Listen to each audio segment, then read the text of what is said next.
আমার দুইটা ছোট ভাই আছে, একটা বড় ভাই আছে। আমার দুইটাও ছোট ভাই। আমি কোনো সময় আমার জীবনে আমি কোনো সময় আমার নিজের হাতে একটা পোশাক কিনি, একটা প্যান্ট কিনে নিই, একটা পাঞ্জাবি কিনে নিই, একটা টুপি কিনে নিই। কেন জানেন? আমার দুইটা ছোট ভাই আছে না, এই দুইটা ছোট ভাই আমাকে সব সময় প্রতিটা ঈদে প্রতিটা মুহূর্তে আমাকে তাদের নিজের টাকা দিয়ে আমাকে পোশাক কিনে দিল। তারা আমাকে জিজ্ঞেস করতো প্রতি ঈদে যে ভাই তোর কি লাগবে। আমার কিছু বলতে দিত না। দুই ভাই আমার জন্য দুই দোকানো চায়ের ছিট নিয়ে আসতো, চার সিট জামা কাপড় নিয়ে আসতো। আমার নিজের টাকায় আমি কোনোদিন কিনি নি।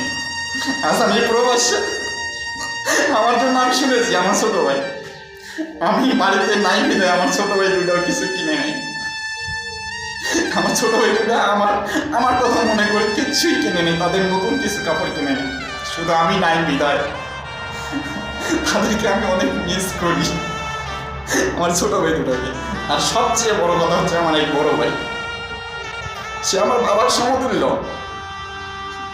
শুধু আমার না, আমার দুইটা ছোট ভাই আছে তাদেরও এত ভালোবাসে আমাদেরকে, এই তিন ভাইকে, আমাদের তিন ভাইকে এত ভালোবাসে আমাদের বড় ভাই, এটা বলার মতো না। আমার মনে হয় পৃথিবীতে এরকম ভাই আর দ্বিতীয় একটা হবে না। বর্তমান সমাজে যেরকম দেখতেছি, যেরকম শুনতেছি, নিজের চোখে দেখতেছি, ভাই ভাইয়ের শত্রু হয়।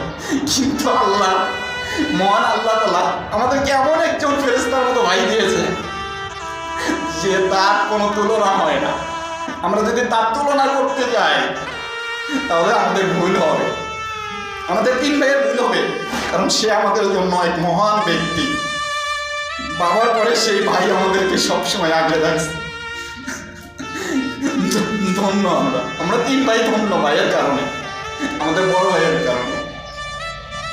বড় ভাইকে অনেক মিস করি আমরা সবসময়। তো ভালো থাকবেন।